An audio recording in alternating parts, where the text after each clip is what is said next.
Viewers, আজকের ভিডিওতে আমি আলোচনা করব যারা অ্যাপয়েন্টমেন্টের জন্য ইমেল করে এখনো অ্যাপয়েন্টমেন্ট ডেট পান নাই তাদের করণীয় কি এবং কোন মাসের অ্যাপয়েন্টমেন্ট সবচেয়ে বেশি দিচ্ছে। আমি কথাটা এভাবে বলছি, তার কারণ হচ্ছে ভিএফএস গ্লোবালের নির্দেশনা অনুযায়ী যারা প্রথমে ইমেল করবে সিরিয়াল অনুযায়ী ফার্স্ট কাম ফার্স্ট বেসিস তাদেরকে আগে দেওয়া হবে, আর দ্বিতীয় যেটা কনসিডার করা হবে যাদের নূল্যস্থার মেয়াদ কম তাদেরকে আগে দেওয়া হবে। তো সেই প্রেক্ষাপটে র্যান্ডমলি সব মাসে করা ইমেলগুলোর অ্যাপয়েন্টমেন্টই দিচ্ছে, তবে বর্তমান সময়ে এপ্রিলে যারা অ্যাপয়েন্টমেন্ট করেছে তাদেরটা সবচেয়ে বেশি দিচ্ছে এবং মার্চেরটাও দিচ্ছে। আমি এই অ্যাপয়েন্টমেন্ট গুলো পেয়েছি এপ্রিলের প্রায় 6 থেকে 10টা পেয়েছি এবং এটা মার্চে। তো ভিউয়ার্স, আমি আমার অভিজ্ঞতা থেকে বলছি, তার কারণ হচ্ছে যে আমি প্রায় 100-র উপরে অ্যাপয়েন্টমেন্টের জন্য ইমেল করেছি, আপনারা দেখতেই পাচ্ছেন। তো সেই হিসেবে আমি যেটা দেখলাম যে মে মাসে করা অ্যাপয়েন্টমেন্টের ডেটগুলো আমি এখনো পাইনি। এখন সবচেয়ে বেশি দিচ্ছে এপ্রিলে যারা অ্যাপয়েন্টমেন্টের জন্য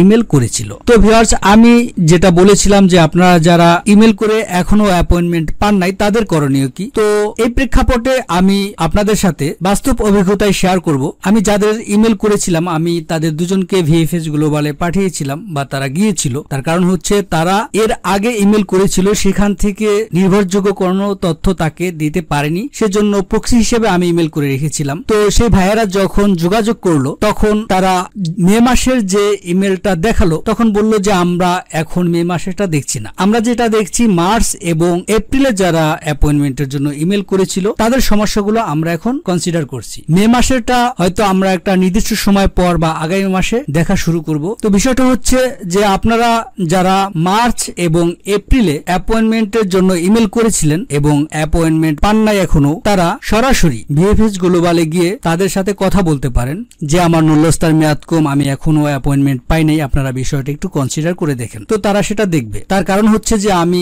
যাদেরকে পাঠিয়েছিলাম তারা যোগাযোগ করার পর অ্যাপয়েন্টমেন্ট ডেট পেয়ে গিয়েছে। তো ভিউয়ার্স, আপনাদেরকে আমি একটা কথাই বলবো, আপনারা কখনোই কোনো দালালকে বিশ্বাস করবেন না বা তাদেরকে টাকা অফার করবেন না বা তাদেরকে সুযোগ করে দিবেন না। ভিএফএস গ্লোবাল ইতালি এম্বাসি অবশ্যই আপনাদেরকে অ্যাপয়েন্টমেন্ট দিবে এবং সময়ের প্রেক্ষাপটে সেই সুযোগ আপনাদেরকে করে দিচ্ছে। তো আপনাদের যদি একান্তই সমস্যা হয় আপনারা সরাসরি গিয়ে কথা বলতে পারেন, আশা করি একটা সমাধান হবে। তো ভিউয়ার্স, এই ছিল আজকের আলোচ্য বিষয়। যদি আমার ভিডিওটি ভালো লেগে থাকে তাহলে একটি লাইক দিয়ে সাবস্ক্রাইব করে রাখবেন। ধন্যবাদ সবাইকে, ভালো থাকবেন।